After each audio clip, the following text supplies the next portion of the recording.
आज अपन surface tension या पृष्ठ तनाव की बात करेंगे। ये चौथा जो यूनिट है उसके अंदर पृष्ठ तनाव डिस्कस करना है अपन को। उसके पार्ट में सरफेस टेंशन।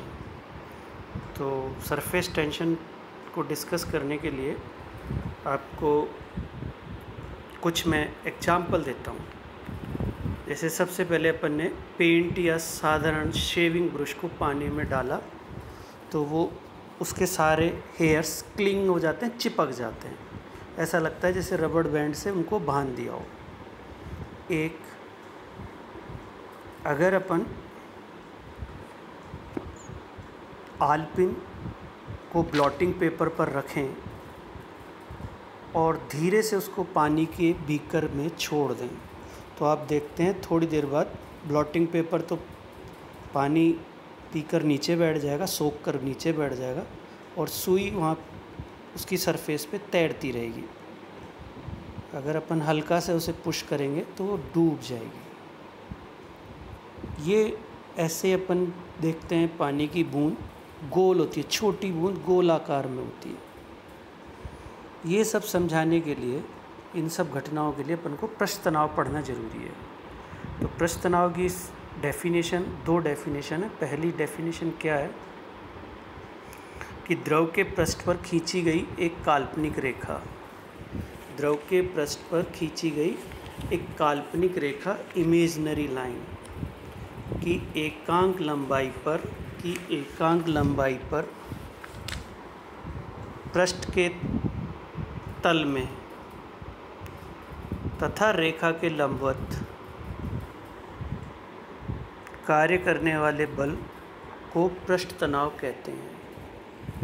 कार्य करने वाले बल को हम क्या बोलते हैं? पृष्ठ तनाव। अगर पृष्ठ तनाव को अपन टी से लिखें तो फोर्स, जैसा ये फिगर में दिखा है, अपन ने एक बीकर में लिक्विड लिया, एक इमेजिनरी लाइन ड्रॉ की है एल लेंथ की, उस पर कुल फोर्स एफ का कार्य कर रहा है। यहाँ पर अपना द्रव विराम अवस्था में है। तो सरफेस टेंशन अभी क्या हो गया? एकांक बल प्रति लंबाई पर F/L। तो इसका वीमा निकाल दिया अपन ने, m1 L0 T-2, और इसका जो यूनिट आएगा वो जो रेड से लिखा हुआ न्यूटन पर मीटर। SI की बात कर रहे हैं अपन यहाँ पर।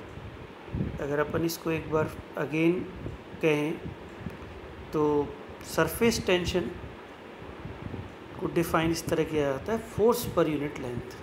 कई बार बच्चे से तनाव, पृष्ठ तनाव का मतलब तनाव मानकर बल की वीमा समझते हैं, बल की नहीं, बल प्रति एकांक लंबाई है। एक इसकी दूसरी परिभाषा भी है कि किसी द्रव का पृष्ठ तनाव उस कार्य के बराबर होता है जो नियत ताप पर उस द्रव के पृष्ठ के एकांक क्षेत्रफल में एकांक वृद्धि कर दे। वर्क डन यहाँ पे क्या लिया? W, change in area A, delta A, change in area is delta A। तो W/डेल्टा A is equals to T। यहाँ से जूल पर मीटर स्क्वायर आएगा, ये भी वही न्यूटन पर मीटर में कन्वर्ट हो सकता है, आपको पता है। W किया गया कार्य, A यहाँ पर क्षेत्रफल का मान है। सरफेस टेंशन जो है it is a scalar quantity. ये आपको ध्यान रखना है कि सरफेस टेंशन है वो एक कौन सी राशि होती है? अदिश राशि होती है। और सरफेस टेंशन से हमें ये भी है कि this is property of liquid.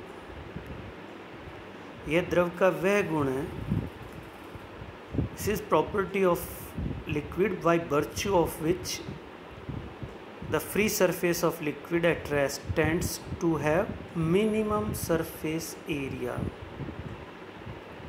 कैसे चाहेगा कि द्रव की मुक्त सतह न्यूनतम क्षेत्रफल को ग्रहण करना चाहेगी, और ये ऐसे बिहेव करती है जैसे कि हमने एक स्ट्रेच्ड मेम्ब्रेन, तनी हुई झिल्ली की भांति। मैं इसको एक बार पुनः, क्योंकि ये अपन को बाद में कुछ कॉन्सेप्शनल प्रॉब्लम में भी जवाब के लिए चाहिए।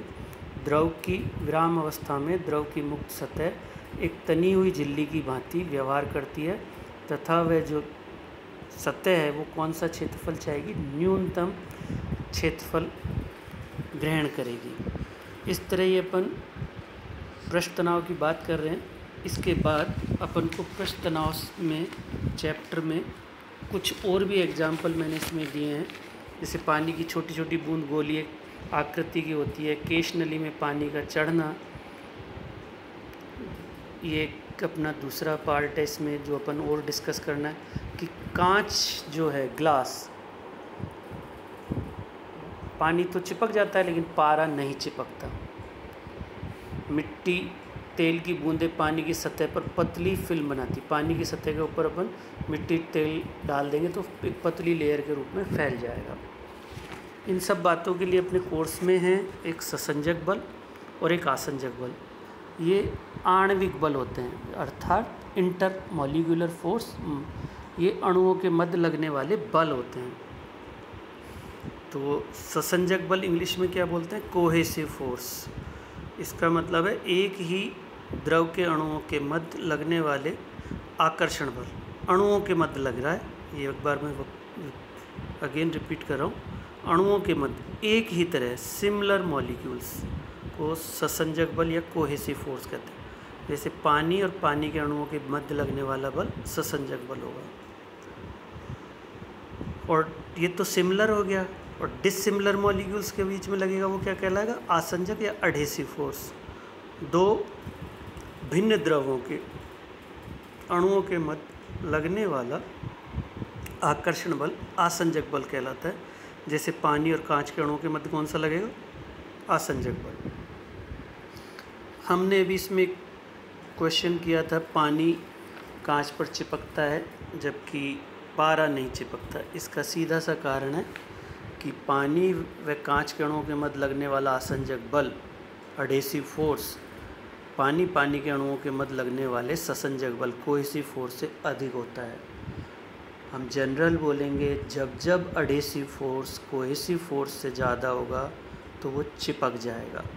जैसे अपन ये बोलें बोर्ड पर चौक से लिखा जाता है, इसका मतलब जबकि प्लास्टिक के पेन से, साधारण ब्लैक बोर्ड की बात कर रहा हूँ, जबकि प्लास्टिक की रॉड बोल लीजिएगा आप, इससे बोर्ड पर नहीं लिखा जाएगा। तो आप बोलेंगे ऐसा क्यों, क्योंकि चौक और बोर्ड के अणुओं के मध्य लगने वाला आसंजक बल adhesive force is greater than that of cohesive force. इस प्रकार अपन को इसमें कांच और पारे के लिए करेंगे तो कांच पारे पे नहीं चिपकता, इसका मतलब यहाँ पर कौन सा ज़्यादा बल होगा, ससंजक बल आसंजक बल से। अर्थात पारे के अणुओं के मध्य लगने वाला ससंजक बल कांच और पारे के अणुओं के मध्य लगने वाले आसंजक बल से अधिक होता है। ससंजक बल व आसंजक बल अंतराण्विक बल है।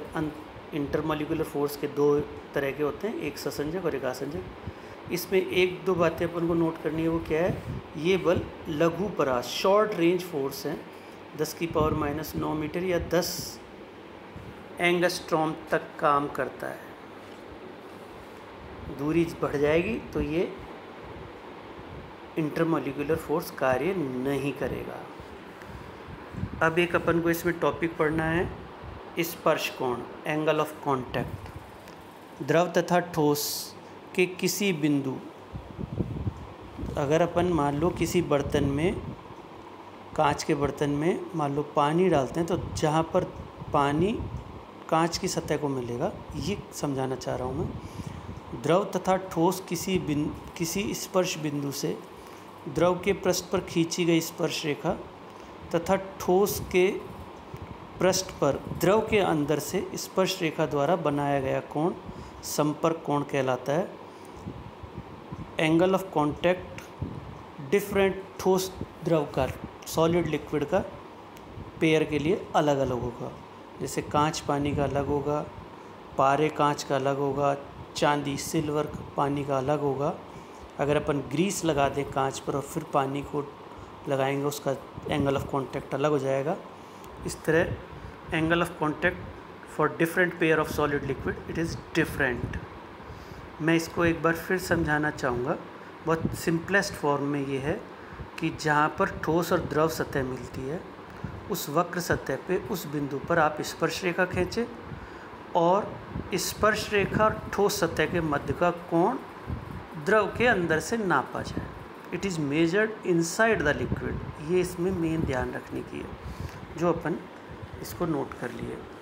इसका मैंने एग्जाम्पल दिया है कांच के लिए, कांच और पानी के लिए, ग्लास और वाटर के लिए लगभग 8 डिग्री होता है, जो मैंने न्यूमेरिकल वगैरह करने के लिए अपन लगभग 0 मान सकते हैं। ऐसे कांच और पारे का 135 के करीब होता है। चांदी और पानी, सिल्वर और पानी का केस में 90 होता है। तो ये होता है। इससे क्या क्या है, शॉर्ट में मैंने इसे समझाने की कोशिश की है। When phi is acute angle, न्यून कोण होता है 90 से कम, तो जिन ठोस द्रव के लिए एक कम होगा, न्यून कोण होगा, अगर उसकी केश नली बना के उस द्रव में रखेंगे तो वो द्रव चढ़ जाएगा। मेनिस्कस का आकार अवतल होगा। इसका एग्जाम्पल पानी और कांच की केश नली है। इसमें मैंने दिखाया फिगर में, एच ऊंचाई से ये पानी चढ़ गया और इसका ऊपर का जो मेनिस्कस है, फ्री सरफेस, वो कॉनकेव दिख रही है आपको। दूसरा केस मैंने लिया है कांच और पारे का। इसमें मेनिस्कस आप देख रहे होंगे, रेड से दिखाया है, ये कर्व सरफेस उत्तल है। केश नली में द्रव उतर गया, बाहर ज़्यादा है, अंदर कम रह गया, और ये कांच और पारे का एग्जाम्पल है। ठीक इसी तरह फाई बराबर 90, पानी और चांदी के केस में केश नली में मेनिस्कस समतल होता है, ना द्रव चढ़ता है ना उतरता है।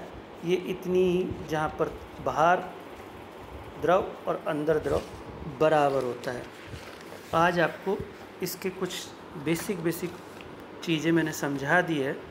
अपन को अभी इसके बारे में क्या क्या और पढ़ना है, एप्लीकेशन, ये केशिकात, फिर पृष्ठ तनाव किन किन बातों पर और निर्भर करता है, ये अपन कल डिस्कस करेंगे। मैंने आपको आज इसके डेफिनेशंस बताई, इसके अंदर ससंजक आसंजक बल बताया और स्पर्श कोण के बारे में बताया। इसके बाद कल अपन डिस्कस करेंगे। Thank you.